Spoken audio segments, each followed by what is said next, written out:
Disclaimer: the following is a non-profit fan-based review. Black Clover is owned by Crunchyroll, Viz Media, Studio Pieria, TV Tokyo, Shueisha, and Yuki Tabata. Please support the official release.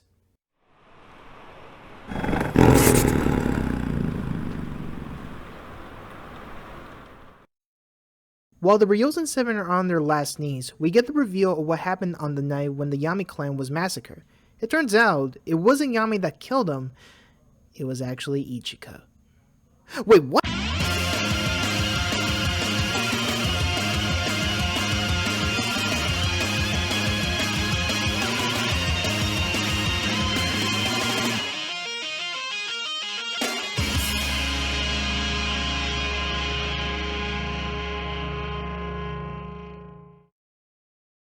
Hey guys, LA1997 and welcome back to page 347 of Black Clover.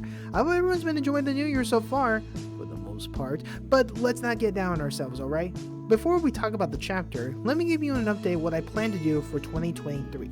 Besides doing the chapters for Black Clover, I also plan on doing some discussion videos and top 10 lists for my channel.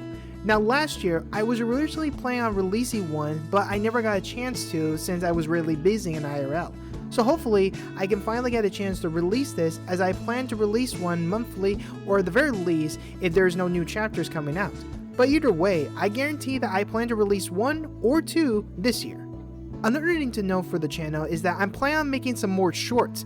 Besides making the shorts I did for my Black Clover chapters, I want to make some other shorts, either be funny bits or some question ones, like say, remember this character or another thing. I'm still getting on the details, but don't worry though, as soon as I got a clear idea what I want to do for the shorts, I'll give you guys an update, alright? Now back to the chapter. While the scene that the Ryuzen 7 are winning, they are clearly underestimating the Paladins as they are getting destroyed by them. While that is happening, we look into Ichika's memories on the night of the Yami massacre. Now, if you read the chapter or saw my intro, then you know that the true culprit was actually Ichika. So how did this happen exactly? Well, let's find out.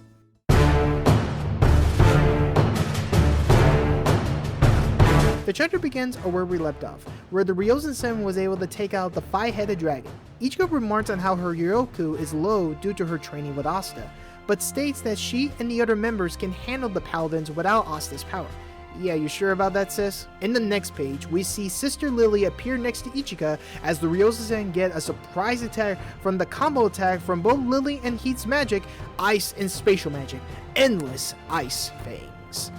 Heat describes this attack as inescapable from all sides and how it's the most effective method, as we see Jozo, Komari, and Daizaimon looking bloody and defeated. The only members left are Ichika and Kizo. I know that in the last chapter I praised how the Ryuzen 7 are that strong in terms of magic and Zenten, however, I think they also underestimated the Paladin's Sorry, I said was, however, I think they also underestimated the Paladin's power. They were so sure that they could handle it, but they were caught off guard by that combo attack. Even Ichika admits that their magical power is extraordinary, but Kizo isn't giving up yet as she wants to slash them. However, Yor intercepts her by using his beast magic, Boogeyman. Yeah, and as you can see, she has a fear of frogs. You see, Yor's Boogeyman awakens his opponent's memory of terror and gives them physical form. So for Kizo, her worst fear are frogs. Oh, how ironic how someone who's bloodthirsty when her sword is drawn, she's afraid of an amphibian. That's both cute and funny at the same time. But anyways, Ichika is the only member left as her worst fear takes the form of her late father.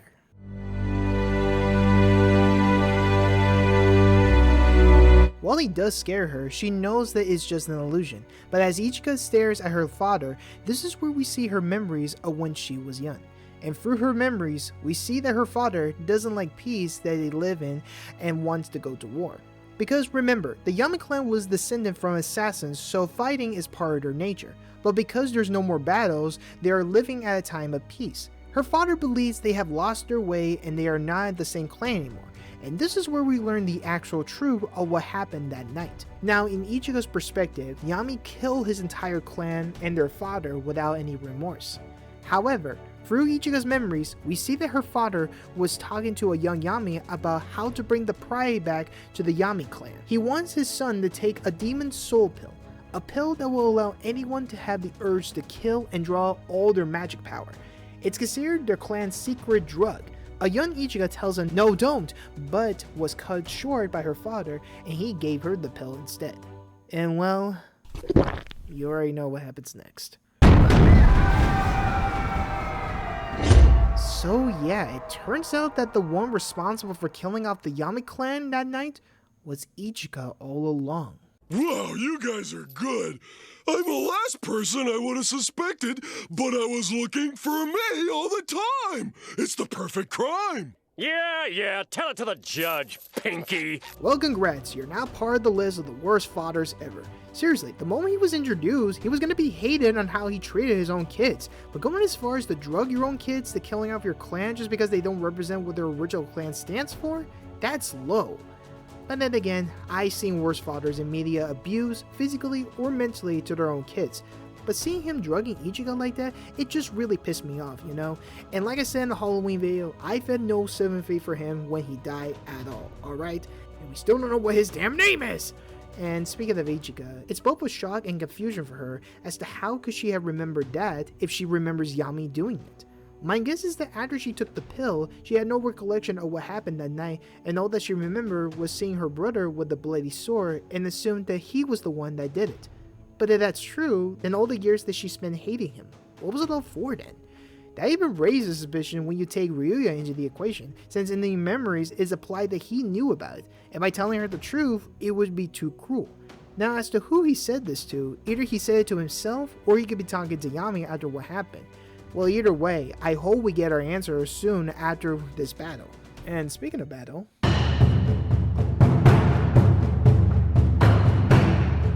while Ichika is left in a state of shock and confusion, she gets knocked out by the imitation of her father as she goes down. As she goes down, the rest of the Ryuzen 7 tries to stand back up, all bloody and bruised, but Sister Lily assures them that Lucius will give them true happiness and peace. Alright. So in the next page, we see that the dragon's heads are being reformed and are now gonna face them again. Meanwhile, Ichika is left in a state of thought as she keeps telling herself to stay calm, keep your focus, and that you have grown stronger. But she starts to doubt herself as the imitation is about to strike her. Am I actually this weak, big brother? But luckily for her, she was safe. What do you think you're doing to my benefactor? The chapter ends with Asta arriving to the fight and save Ichika. Now that's how you start a chapter in the new year. Now there is a lot to cover in this chapter, so let's try to wrap this up.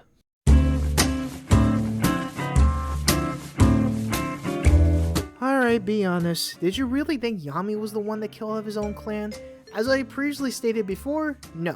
I mean, unless his father got a second demon soul pill and gave it to him, then maybe I would believe it. But I don't think so.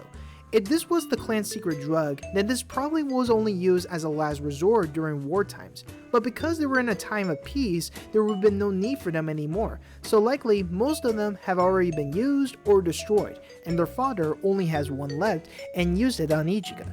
And poor Ichika, learning from her memories on how she was the one that killed off her clan is both tragic and sad. So like I said before, she must have forgotten it after taking the pill, and when Yor uses Boogeyman on her, it must have reawakened that dark memory. So now, she's left in a state of confusion and just now questions her hatred towards her brother. And all this will tie back to Ryuya as he is the one that knows the real truth. As for what I think of the Ryuzen 7 being defeated so easily, honestly, I will admit that they were overconfident that they can handle the Paladins and they were caught off guard by the surprise combo attack, but just because they are down, that doesn't actually make them weak. So in the next chapter, if Asta is there, then that means Yosuga and Fujio will join in the fight and we'll finally see what they're actually capable of in the fight, especially Yosuga. If he is the strongest member, then it's time to see just how powerful he really is. But what do you guys think? Is there anything I may have missed or mistaken when covering the chapter? Please leave your thoughts in the comment section below, alright? Thanks again for watching. Please be sure you hit the like, subscribe, and bell icon, alright? Thank you, good night, and remember, the magic within you will never give up. Peace! Wait!